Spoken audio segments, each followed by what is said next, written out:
In the discovery phase, teams conduct exploratory research in pursuit of customer problems worth solving. There are many techniques that help us achieve this. In this video, we'll focus on a few that we use often at Miro. We'll explore mind mapping as a tool to understand the problem space, and the 5 why technique to drill down into the root cause of a problem. Then we'll end with a formula to help write an effective problem statement. When exploring the problem space, mind maps are a simple but powerful tool to add structure to your thoughts, providing a clear picture of ideas and how they relate. Start with the central idea in the middle, then expand using branches. We'll put low customer satisfaction rates in the middle node. Then we'll add branches based on signals we uncovered in our exploratory research. Like several customers mentioned long wait times to talk to support reps in interviews we conducted. Mind mapping mimics the way our brains naturally associate and connect ideas that might not be immediately obvious if we were listing our thoughts linearly, like in traditional note-taking. This leads to more comprehensive insights and solutions. Another technique we'll explore is called the 5 whys, an activity in which teams keep asking the question, why, to drill down into the root cause of a problem. Let's try. Why is our customer satisfaction rate low? Recall that long wait times was a common theme we heard in customer interviews. If we were to take that at face value, we may think that hiring more customer support representatives is the right solution. But let's ask why again. Why are call wait times so long?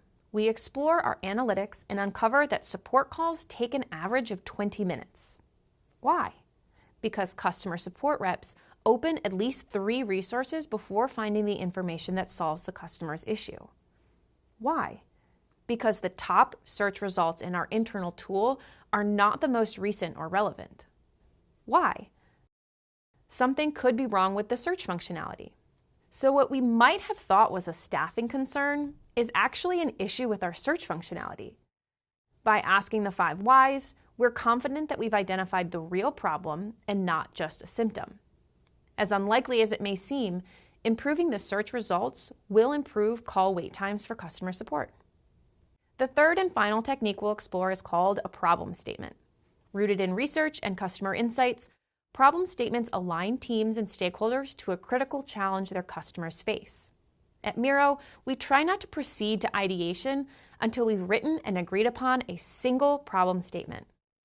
There are several formulas for writing a good problem statement, but our favorite is I'm trying to, but, because, and which makes me feel. Let's fill this in using our low customer satisfaction rate example. I am a paying customer trying to get help with a product issue, but I have to wait longer than I want for a customer support representative because they cannot find the resources they need efficiently, which makes me feel like the company doesn't value my time or business.